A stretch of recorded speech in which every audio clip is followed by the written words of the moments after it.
Well, good morning, everyone. We're now on day 27 of the Democrat shutdown, and we want to review with you a few pertinent facts and explain a little bit about some of the really painful things that are going on around the country. We're delighted to be joined by our dear friend, Kelly Loeffler, former U.S. Senator and now the leader of the U.S. Small Business Administration, and she can speak specifically to some of the great hardships that are being felt by the people who provide jobs now around this country. Day 27 means it's almost been a full month since the Democrats shut down the government.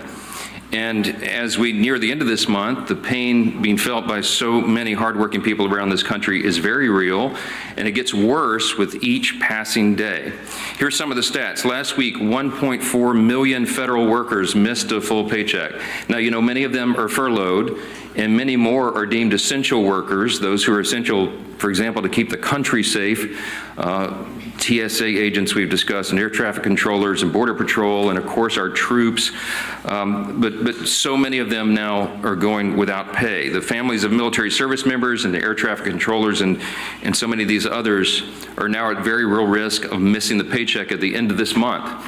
The Trump administration has done everything possible to bend over backwards to try to find sources of funding within the federal government to be able to cover the bases, but it is getting more and more challenging with each day. Now, every Republican in Congress wants to stop this madness desperately. And we have voted many times, over a dozen times, collectively 13 times, to reopen the government, to keep it open and reopen it once the Democrats closed it. But here's the very simple and important fact that no one should forget. We have no ability. Republicans do not have the ability to do this on our own. It's a simple math problem. We need Democrats to help. You need 60 votes in the Senate. We only have 53 Republicans. The Democrats are the ones voting repeatedly to shut down the government. But they're not opening it back up. They spent most of their time trying to distract the American people from the very simple truth. So I brought you a little visual aid here to just remind everybody what the simple facts are. 4 simple facts here. The Democrats are required to open the government. They keep saying Republicans are in charge of government. We aren't, not in the Senate. 60 votes control the Senate, not a bare majority. And so point number 1, Democrat votes are required to open the government. Point number 2, they refuse to do it. They have now voted 12 times to keep the government closed. And they'll have another chance today or tomorrow, maybe multiple times this week, and we'll see what they do. Now, the third point is very important because they've been trying to confuse the American people. They've tried to say this is a fight about health care or this or that or any other thing, and it's very simple. They put this on paper. They made this their demand in writing in the record of the Senate, and it has not changed. These are just 4 subpoints there under fact number 3. But there's many more. But among the things they're demanding, this is what the Democrats in the Senate are demanding to reopen the government. They want to give $200 billion in health benefits to illegal aliens and non-citizens, paid for by U.S. taxpayers. That is in their proposal. They want billions in wasteful programs to be returned to foreign countries. So we stopped these things. They want to turn it all back on. They're demanding that we do all that to get the government open for hardworking Americans again. They want to give $500 million to left-leaning news organizations, and they want to cut $50 billion from rural hospitals. We will not do those things, and they know that very well. Which leads us to point number 4. The Democrats have now openly admitted, and you all had to cover it last week, that they're using the pain of the American people as their leverage. That was the number 2 ranked Democrat in the House. The Democrat, the minority whip, who said that, acknowledged it in an interview, that this is leverage. And Chuck Schumer himself boasted that every day of the shutdown gets better for us. That's his now infamous quote that he wishes he had not said out loud. But you know what they're doing and why. Why are they demanding these things? Why is point number 3 so essential to them? Why would they do this? Because it's unprecedented, as we've noticed, and reminded you all, they voted for CRs every time it was possible in their lives, as recently as March of this year. But they're doing it to appease their far-left Marxist base. That's the headline. That's why. That's why we're all in this mess. That's why the American people are suffering pain, because the Democrats are more afraid of the Marxist in their base than they are of hardworking Americans. See, they've made an evaluation that they have to appease the Marxist base, that they're so concerned that they'll lose their jobs if they don't appease the far left in their party.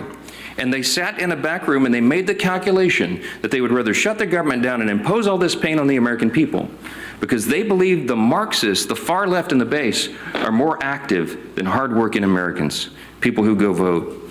And so they made the calculation that it's worth it to them. Every day gets better for us. We'll use the pain as leverage. For what? To prove to the far left base that they won't give in, that they'll fight Trump and fight the Republicans. What are they fighting? It's a clean CR. It's the same level of funding that they have voted for as recently as earlier this year. They are Biden-level policies and spending. This is not some Republican wish list. We don't have any of our priorities in this at all. It's the Democrats' own product. But they have decided to flip the script this time because they were getting too much heat from the far left. The facts are so simple. And I'll give you Exhibit B as to why this is so true. On Friday, there was a little bit of a seismic shift in politics. All of you noticed it over the weekend. We saw our clearest sign yet that this radical insurgent movement in the Democrat Party is succeeding. And they are ending what has always been known as the Democrat Party in America. After a months-long pressure campaign from the far left, House Minority Leader Hakeem Jeffries finally relented. He gave in, and he gave his endorsement to the socialist running to be mayor of New York City. The House Democrats have chosen a side. They were forced to by that far left that they're so terrified of, and they've shown the world what they really believe. There is no longer a place for centrists and moderates in their party. The candidate that they have endorsed, Mamdani, is somebody who we've talked about a lot from this podium. He's sympathized with Hamas and openly embraced anti-Semitic language. He has called to, quote, seize the means of production because he is a Marxist. He's called to abolish our borders, to abolish and end immigration enforcement, to defund the police and to legalize prostitution, among a long list of hits that I could share with you.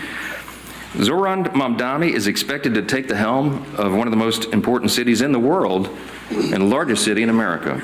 And he now has the full blessing of the Democrat leader in the House of Representatives. It is shocking.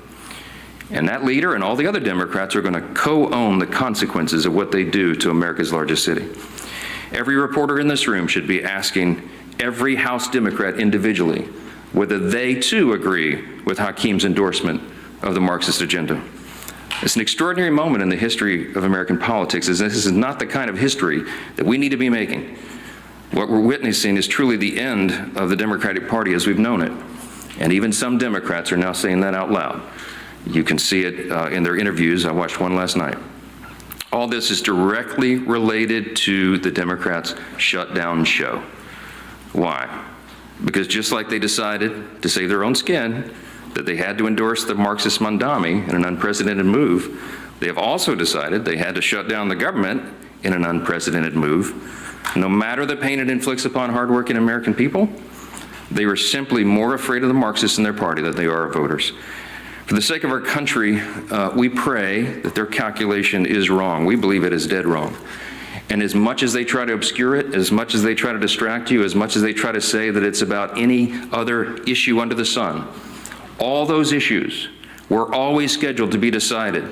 Healthcare, the expiring Obamacare subsidies, the NDAA, the appropriations, all these other things, it was always on the calendar for Republicans and Democrats to hash it out in October, November, and December. This is not a surprise to Republicans. It's not a surprise to Democrats, and they all know it. That is the only thing they could grasp onto to try to give some sort of argument, to try to give cover for the fact that they're running from the far left base of their party. Facts are facts. And the ball is fully in the court of the Senate Democrats now. Who are they going to respond to? The American people, I think hardworking American families need to be a little more vocal. I think they need to call some of these Senate offices and tell them to stop the games. They need to know they should fear the American people worse than the Marxists who are trying to take over their party. And my friends, that is exactly what is going on right here. Now, I want to zoom in because we have a special guest and just focus on a group of men and women who are seeing the impact of this shutdown in their bottom line every single day, and that is America's small business owners. See, small businesses are the largest employers in our country, but unlike Washington Democrats, they don't have the luxury to wait out this shutdown. For many of them, federal contracts have been frozen, SBA loans and support have dried up, and business has dropped off due to uncertainty in the markets. A survey of small business owners across the country found that for the 1 in 5 small business owners who rely on government contracts, this shutdown is forcing them to pull back on their investments. And what are those investments? It's new hires, new jobs, it's supplies and services. They have to pull back on those things so that they can make payroll work, so they can keep their employees employed. One business in Raleigh, North Carolina that relies on federal environmental approval said this, quote, "The backlog that is generated by the shutdown will last long beyond today." Another business in Georgia, Ms. Loeffler's home state, specializes in home repairs, added, quote, "When livelihoods are affected in such a manner, home repairs and projects get delayed if not canceled. Our government shutdown is a threat to us all." For American businesses that rely on loans from the SBA, each day means crucial dollars lost, and that affects every American at the end of the day. Small businesses across the country are being forced to go without roughly $170 million in SBA-backed loans each day, and that adds up to $4.5 billion in blocked loans just over the course of this shutdown so far. So while Chuck Schumer says that every day gets better for his party, every day is getting much, much harder for the people who are keeping the lights on around the country. To share more about what small businesses are experiencing firsthand, we are really delighted to join and welcoming this morning the Administrator of the U.S. Small Business Administration, Kelly Loeffler. Kelly, thanks for being here. Thank you, Speaker. Thank you so much. Good morning. Thanks for being here. Well, thank you, Speaker Johnson, and the leadership gathered here. And I want to start out by thanking you all on behalf of America's 36 million small businesses for passing a clean funding bill to keep the government open, and for passing the largest working family tax cut in American history, saving taxpayers a $4 trillion tax hike that Senate Democrats voted for, congressional Democrats supported. Now, that tax cut is a big reason why we've seen a historic comeback for our nation's economy under the leadership of President Trump and congressional Republicans. Prior to the Democrat shutdown, the data was very clear. Small business optimism was at 7-year highs. Wage growth was outpacing inflation for the first time in 4 years. GDP growth was 3.8%. Deregulation, energy dominance, and fair trade were finally back. For the first time in years, America's small businesses felt the wind in their sails. They were taking on new capital to hire, expand, and invest. Now, that confidence manifested itself at the SBA through a historic demand for capital exceeding $100 billion for the first time in the agency's 72-year history under President Trump's leadership. That includes $45 billion, a record $45 billion in SBA loans to 85,000 small businesses in fiscal 2025, the most ever approved by this agency, thanks to confidence in the Trump economy. But today, 27 days later, as the Speaker said, Senate Democrats have intentionally put that momentum at risk. The SBA's loan guarantee programs have been halted, and Main Street's capital has been choked off because Senate Democrats are playing politics with lives and livelihoods. They're demanding $1.5 trillion in taxpayer money to fund health care for illegal aliens and other liberal causes. Their spin is fact-free. They want to subsidize their broken, fraudulent, and unaffordable health care system, where premiums have increased by 80% since 2014, and those are the enormous costs that are borne on the shoulders of small businesses. But the pain is the point. Every single day of this shutdown has stopped 320 local businesses every single day from accessing $170 million in SBA loans for hiring and for expansion. Now, in Chuck Schumer's own state, that is $40 million every single week. In my home state of Georgia, Senator Ossoff and Senator Warnock shutting down $35 million in Main Street Capitol every single week. So on day 27, all of that adds up to 6,000 small business loans that have been prevented from receiving upwards of $4 billion in Main Street lending. And it's not just the flow of capital that it's been cut off, as the speaker said. It's small businesses that rely on federal contracts. Thousands of them across the country have received stop work orders. Thousands more who rely on federal workers as their customers are seeing their revenue dry up. Here in Washington, of course, but around our military communities, around main streets across America. It's our storefronts that are cutting back hours, manufacturers that are shelving expansion plans, and generational businesses that are closing their doors for good. It's business that they will never get back. Thousands of painful stories like these are playing out, and that's what Democrats are talking about when they say they now have leverage. Now, America's small businesses make up 99% of all of our nation's businesses. They create 2 out of every 3 new jobs, and they make up about half of our GDP. So when the CEA estimates that every week of the Democrat shutdown, it shrinks the U.S. economy by $15 billion, that cost is borne by Main Street. When they estimate that Senate Democrat shutdown will cost our economy 43,000 jobs, those jobs are at local businesses. All because Senator Schumer and his caucus are willing to sacrifice Main Street so that they can derail President Trump's historic economic agenda and appease the socialist radicals who are now in charge of the Democrat Party. It's why I'm so proud to stand here with Speaker Johnson, Chairman Williams, and the entire House leadership team, because we are united behind Main Street, our military, and those who rely on critical federal services.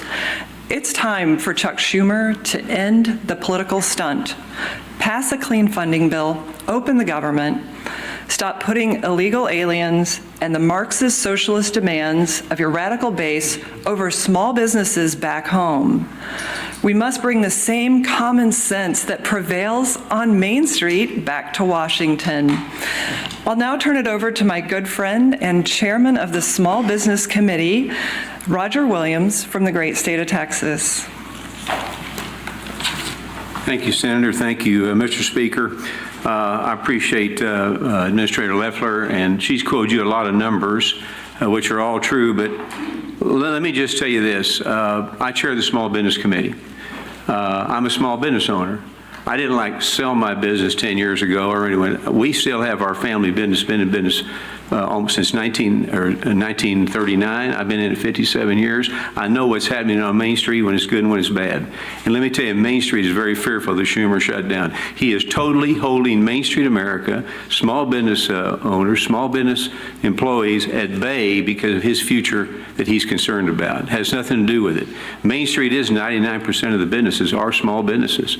75% of the payroll, 75% of the workforce is small business. It's every small business in your hometown, in Schumer's hometown, in my hometown. I go over, and I'm not necessarily as much a congressman when I get home as much as a small business owner. And I can tell you what's happening out there. I'm worried about the 99%. I'm worried about the 75% of payroll, 75% of workforce. I'm worried about the fact that they cannot meet the payroll, as Administrator Loeffler said, with the SBA like it is right now, is ready to go. I mean, we are ready to go. We've had more activity in the SBA since November 5th than we've had in years because people want to start a business. So they see the Trump economy works. They want to start a business. They want to stay in business. I'm worried about that group of people. I'm worried about the fact that they can't meet payroll. I'm worried about the fact that they can't buy inventory. If you can't buy inventory, you can't sell anything. And the truth of the matter is, if you want to go deeper into it, if you don't have inventory, inflation will rise because you're not discounting your inventory. That's how capitalism works. That's how the private sector works. That's how we compete. So the other thing we did before the shutdown, Administrator, thanks to you, is the fact that we raised the loan limits from 5 to 10 million in manufacturing. Ready to go, ready to expand, ready to grow your business. And I would tell you, if we're lucky enough to have some more rate cuts, this economy, the Trump economy, along with small business, is going to lead the way and explode. But we can't do it with Chuck Schumer hanging an anchor around everybody's neck because he's personally concerned about his political future. So as a small business owner, I'm just saying to all of you, the greatest asset America has is its people, its Americans, and it's Main Street America. Risk and reward built this country. Right now, there's no risk and reward. We're just playing defense. That will not work. This shutdown must end immediately to save small business, to save consumers, to save Main Street America. I'm honored to chair the committee. I'm honored to work with Senator Loeffler. We can get this done. Everybody's ready. It relies on one man, Chuck Schumer. Take a look at the small businesses in your district or in New York, Senator Schumer. Tell them that you don't care about them. Tell them you don't care if they meet their payroll. Tell them you don't care if they hire workers, and see how that goes. America is the greatest country in the world with the greatest workforce in the world. I'm proud to have a small part in supporting them and getting our country back on track. May God bless all of them. May God bless America. Thank you.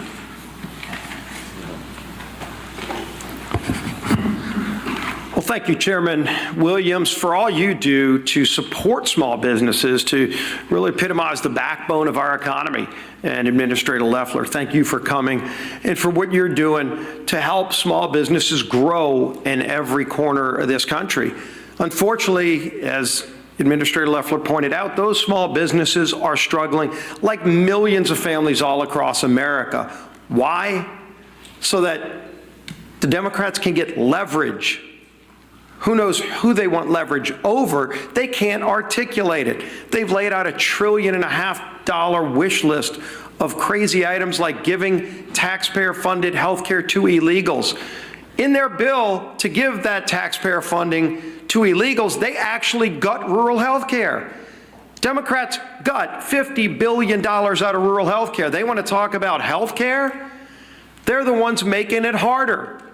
And of course, they don't want anybody to remember facts. Facts like when we moved the working families tax cut through this Congress. Unfortunately, not a single Democrat wanted to support that because it involved preventing a tax increase. The party that's now gone all the way over, full bore into socialism. As the Speaker talked about, Hakeem Jeffries is now all in for the socialist agenda of Mondami. He is the head of their party now. When he gets elected mayor of New York, he's given the marching orders to the rest of the Democrats. And they want to raise taxes on everybody. They call you rich.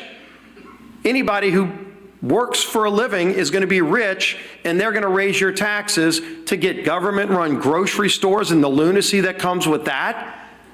That's the Democrat agenda. It's not about improving health care, because again, in their own alternative bill, they want to gut rural health care. You know what else they work to do? In the working families tax cut, we had a provision that would have lowered premiums by 11%. According to CBO, it was scored to lower premiums on families. It's called CSR. You can go look it up. It's something that has been out there as an idea for a long time. We actually put it into bill language and text and passed it through the House.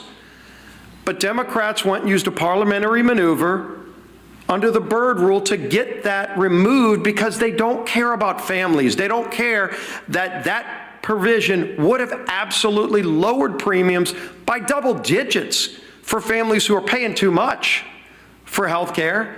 And then not only did they get it removed, Democrats in the Senate bragged, still to this day on their website, bragged that they removed it. They want to tell you it's about health care? It's not. They really told you what it's about. It's about getting leverage, showing off to their radical Marxist socialist base that they're fighting Donald Trump because they're still angry about the results of the November election. And in the meantime, real families are struggling. Every day the number grows higher. Yesterday, Senator Gallego went on to meet the press, and he was asked when Democrats would reopen the government. And he said, quote, "I'm not looking at a timetable. I'm looking at everyone's personal pocketbooks." Now, Senator Gallego, you ought to be looking at the pocketbooks of those single moms who right now are facing losing their WIC payments, facing losing their SNAP payments. And if Senator Gallego's not sure how many people that is, We've been told by the administration how many people will stand to lose real benefits, SNAP benefits, food stamps for kids. 42 million people will lose those benefits in just a few days. Senator Gallego, look at the pocketbooks. WIC, Women, Infants, and Children program, helps feed 7 million low-income moms and infants. Senator, go look at those pocketbooks. And who knows what your real motivation is. But I'll tell you what their motivation is. Their motivation is just to put food on their table for their kids. And every Republican and Democrat, every Republican in the House and Senate voted yes to put that food on the table. And Democrats keep voting no. They keep voting to shut the government down. And it's having an impact on millions of people. Head Start, which is a program that funds education and nutrition services for 800,000 kids under the age of 6. You hear this theme over and over again now. Who the Democrats are using for leverage and hurting is kids and nutrition programs. That's who they've chosen to target. And it's real harm and real pain that they're causing. But then it gets even bigger. Just today, the American Federation of Government Employees, large union, came out and said, quote, "It's time to pass a clean, continuing resolution and end this shutdown today. No half measures and no gamesmanship." And the union went on to say today, quote, "Because when the folks who serve this country are standing in line for food banks after missing a second paycheck because of this shutdown, they aren't looking for partisan spin. They're looking for the wages they earned. The fact that they're being cheated out of it is a national disgrace." And they're right. It's a national disgrace what Democrats are doing to good, hardworking people, to women, infants, and children who are just looking to this town and saying, what are these Democrats doing? What happened to your father's Democrat Party? It's a mirage of what it used to be because the socialists have taken over. This is what Marxism and socialism looks like. Government workers standing in food bank lines, children going without food, and Head Start nutrition programs so that Democrats can use you as leverage. It's a national disgrace, and it needs to end now. We stand ready to get that job done. We voted to get that job done. It's time they stop playing this game that's harming millions of people. Our whip, Tom Emmer. We're now on day 27 of the Democrats' shutdown, and the consequences are getting more severe every single day. Over the weekend, we saw federal workers lined up at food banks, as our majority leader was just saying, as they are being forced to figure out how to feed their families. We saw control towers at major airports such as Dallas, Fort Worth, Newark, and Phoenix facing significant staffing shortages. And if the Democrats fail to pass our clean CR and reopen the government this week, more Americans will miss their hard-earned paychecks. Some states will be forced to cut off SNAP benefits, including my home state of Minnesota. Thankfully, the Trump administration and private sector companies have stepped up where Democrats have refused. President Trump has found creative solutions to help pay our troops and fund WIC benefits for moms and young children for just a little bit longer. DoorDash announced yesterday that they will help support Americans by delivering free meals to food banks and waiving delivery and service fees on grocery orders for SNAP recipients. But these are Band-Aid solutions to the Democrats' self-inflicted shutdown problem. Remember, it doesn't have to be this way. There is a nonpartisan government funding bill sitting in the Senate ready to be sent to President Trump's desk immediately. We just need 5 Senate Democrats to come to their senses, do the right and reasonable thing, and support our clean CR. Contrary to what House Minority Whip Catherine Clark believes the American people are not leverage in the Democrats' shutdown charade. And we refuse to negotiate under hostage conditions, nor will we pay a ransom. So our message today is the same as every other day, and we're glad to see, as the Majority Leader mentioned, that the American Federation of Government Employees, by the way, the largest government employee union, 820,000 federal employees have joined us in saying enough with the political games, support our clean CR, and reopen the government like your constituents' livelihoods depend on it, because they do. With that, Mr. Speaker. Thank you. Yeah, Manu, go ahead. It's now been more than 5 weeks since the House has last met and last voted. But even during the government shutdown, House committees could still meet, there could still be markups, there could still be oversight hearings, bills could still come to the floor. So why not do that rather than have members back home in their districts? Why not bring them back here and do the work that they were elected to do? Yeah, so we're evaluating this day by day. The House did its work. I've said it over and over and over. And the most important thing is to get the government open. It's the number one priority and number one responsibility of Congress, and the Senate Democrats have chosen not to do it. We think that is paramount and of paramount importance to everything else. There is plenty of time in the remainder of the calendar year to do all the things that are the must-pass pieces of legislation and all the negotiations that I referenced earlier today, and we are anxious to get everybody back to regular legislative session. But there cannot be a regular legislative session so long as the government is closed and Americans are feeling so much pain. We won't do that. Now, in the meantime, Republicans, I don't know what the Democrats are doing other than publicity stunts, but I can tell you the House Republicans are doing some of the most meaningful work of their careers. They're in their districts working around the clock with their constituents, helping them not only to negotiate the crisis that's been created by this Democrat shutdown, but all the other matters that they need to attend to. And I'm hearing from them individually.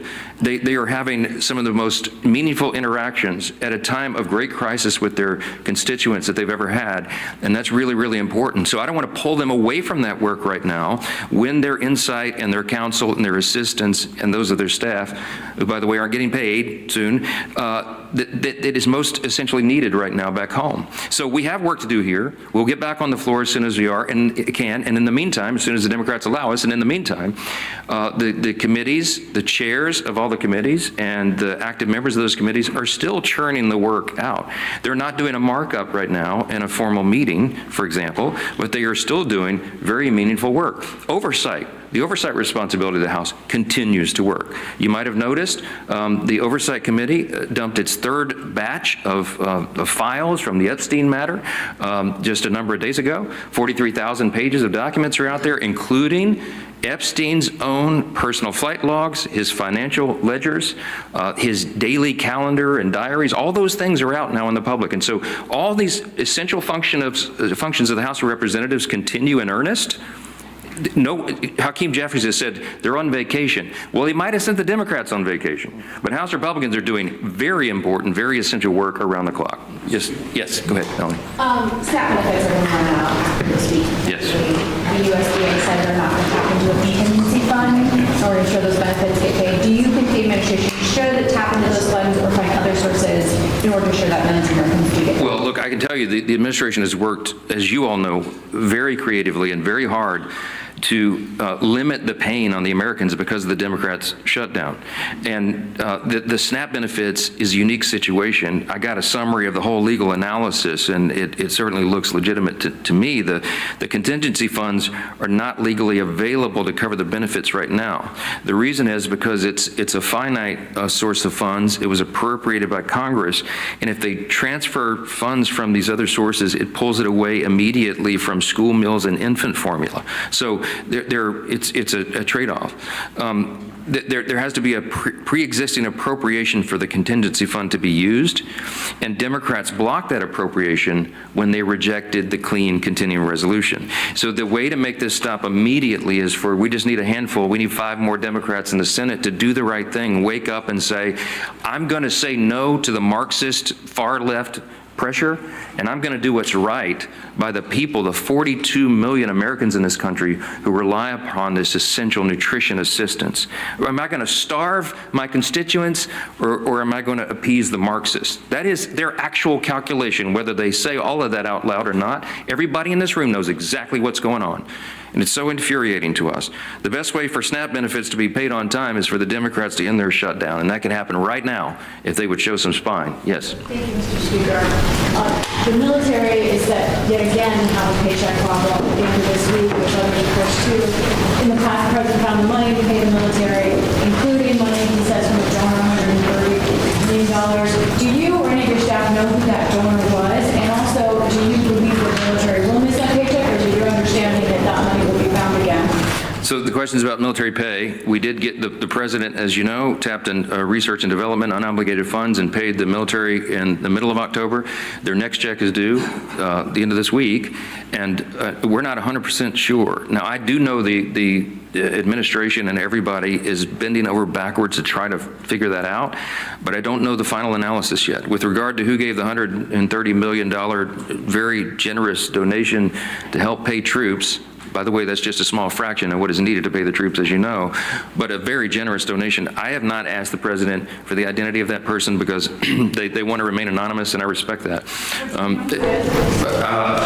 I've heard rumors, but I'm not 100% certain because, again, I haven't asked to verify that myself. Yes.